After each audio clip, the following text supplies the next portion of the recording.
Hey folks, this is Real Honesty with John Ritlin. I'm John Ritlin, and you saw the best I Quit matches, in my opinion. Top 6, and this is the top 6 worst. So, honestly, this is all subjective. Again, I mean, if you guys disagreed with the best list or you disagree with the worst list, by all means comment, let's banter, and talk to me on Twitter and everything. Let's have fun, let's be civil, let's enjoy that. Anyway, basically, there's been less than 20 I Quit matches as far as I remember in WWE, according to what I saw on Wiki and a couple other sites. So I think that really what people need to remember is that, I'm not going to cover every single thing. I thought of covering every I Quit match, like ranking them like I did with Starrcade. By the way, cheap plug, History of Starrcade, check those out. 8 parts in total. And I covered all 18 Starrcade events from worst to best. But top 6 worst I Quit matches. Here we go. Number 6, Cena versus Orton at Breaking Point '09. The sole Breaking Point, where this was a submission-based show, that's what it was reaching their breaking point and everything. And admittedly, Breaking Point wasn't horrible. It's just the idea where it's like, okay, you're doing submission-based matches. Can people reach their breaking point? Well, this was Cena and Orton having about their 11 millionth match by this point. And Orton was a champion. Cena was getting. This was basically Orton's torture porn, as far as I want, if you want to call it that. He was caning Cena while Cena was handcuffed. And oh god, Orton just looked like he was enjoying it a little too much, and not like a heel was enjoying stuff. Like it was like turning him on. It was actually disturbing. It was like he was about to unleash his viper all over Cena. It was about to turn into a semen nation. That's right, I went there, and it was horrible. It was just bad. And then you had the whole thing where Orton handcuffed him and put the key around his neck and kept caning him and kept beating him, and then Cena, of course, eventually got the key and took the handcuffs. After getting his ass beat for like seemingly forever, manages to get the STF. I'm not going to try to do the choke thing, but gets the STF on Orton. And even though Orton's trying to reach for the key or something or whatever, he ends up tapping out or quitting or whatever, and that didn't. Orton reached his breaking point. Cena wins. It was terrible. I mean, it was just bad. The reason it's lower on this list is because it's almost comical how bad it is. But yeah, it was pretty damn bad. Number 5, Rusev versus Cena. Because Rusev wasn't buried enough by this point, let's bury him further by having him quit. Or let's have his woman quit for him. And that's nothing against Lana. I have nothing against Lana, but this was a way, this ended up spurring part of the reason this ranks number 5 and not a bit higher. I probably should have ranked this a bit higher. This would have been number 1 had it not been for the others. Is this ended up leading to the Rusev-Lana breakup, and then led us to the god-awful Ziggler-Lana-Rusev summer feud that wouldn't end until Lana and Rusev actually had their own engagement, and then Vince was forced to end it despite the fact he doesn't feel people like Rusev deserve to be with people like Lana. They're happy, Vince. Get the hell over it.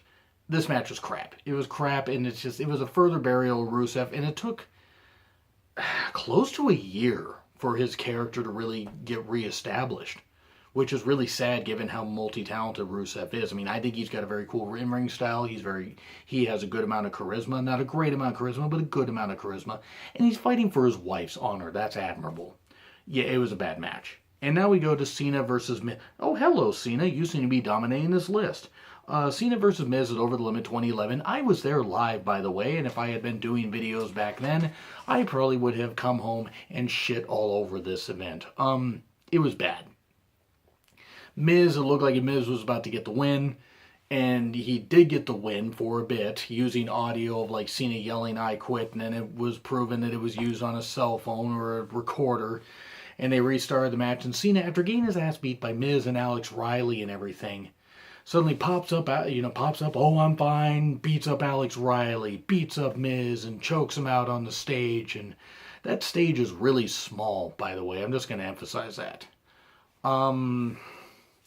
It's just ridiculous. It was just ridiculous. And Miz quitting, looking feeble and everything. And that led to the Miz-Alex Riley feud that didn't last very long.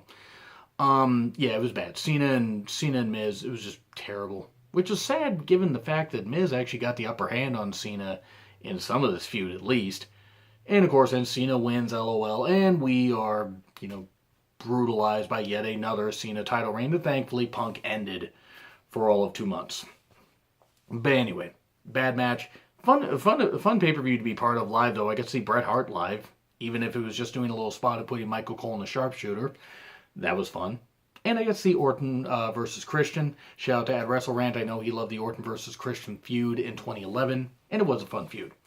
Now number 3, Cena versus Batista. Boy, you know, I must really hate Cena. I don't hate Cena. They just put him in a lot of matches where he looks like Super Cena and buries everybody. Cena and Batista had a weird feud, and Cena got the upper hand in 3 straight pay-per-view matches. Mania 26, Extreme Rules 2010, and Over the Limit 2010. And it turned out to be Batista's last pay-per-view title match, or pay-per-view match, actually, for almost 4 years. He came back for the Royal Rumble 2014 and a few other pay-per-views and whatever. Cena ends up having Batista on his shoulders for an AA at the end off a car through the stage. Batista quits. Cena's like, okay, dumps him over anyway. Horrible use of horrible way to do that, where it's like, okay, yeah, Batista's been a cocky heel and everything, but that's it. That's the best you could do. It was bad. It was really, really bad. Terrible. And now we move to number 2, Bret versus Bob Backlund. Mania 11, Roddy Piper, the special guest referee. Okay, you think with that talent, even Backlund in the 90s, not in his 90s, in the 90s, he's only, I think, 70, 71 right now.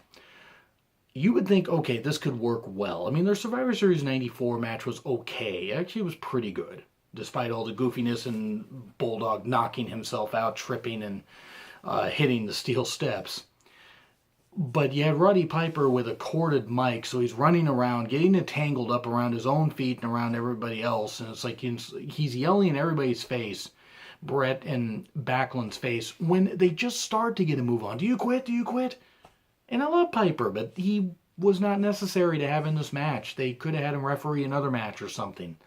It just wasn't very good. I mean, there was the little bit of thing where, oh, hey, you know, would Piper screw over Bret because of what happened 3 Manias earlier? But yeah, it ended up being bad, and you had Bret eventually get the crossface chicken wing on Backlund, and Backlund just ends up saying yes, yes, but he never quits. So it's ridiculous. It's like Backlund ends up never quitting, yet he loses. It was a bad match. It was horrible. Mania 11 was not very good. We had a couple decent matches on there, but yeah, it was overall not very good. Number 1, Vince versus Stephanie at No Mercy 2003. Because of course it was this match. It's a father-daughter I quit match, and Vince is bludgeoning his own daughter 6 days before their wedding. Now Vince and Stephanie's wedding, dear God, I probably shouldn't have spoke too soon, but Stephanie and Triple H are going to get married 6 days later. Oh, this is a way to write you off. I'm gonna beat you up on pay-per-view. Now Vince took it easy on his daughter, made it look good, but obviously did not hurt her. And Linda even said in interviews, probably reading from cue cards, if she has a mark on her, I will never forgive you. He even says to Linda, after Linda had thrown in the towel for Stephanie, he said before he shoved Linda down softly, she doesn't have a mark on her. And that ended the match. It was horrible. Oh my God. I mean, Vince and Stephanie, not that I expected the match to be that good, but dear God, what was this? This was terrible. It was garbage. It was just awful, guys. So that's what I gotta say. Those are my top 6 worst I Quit matches in WWE history. Do you agree? Do you disagree? Like, share, comment, and subscribe as always. My Twitter link is in the description. It's been Real Honesty with Jar Mifflin. I am Jar Mifflin, and I'll see you soon.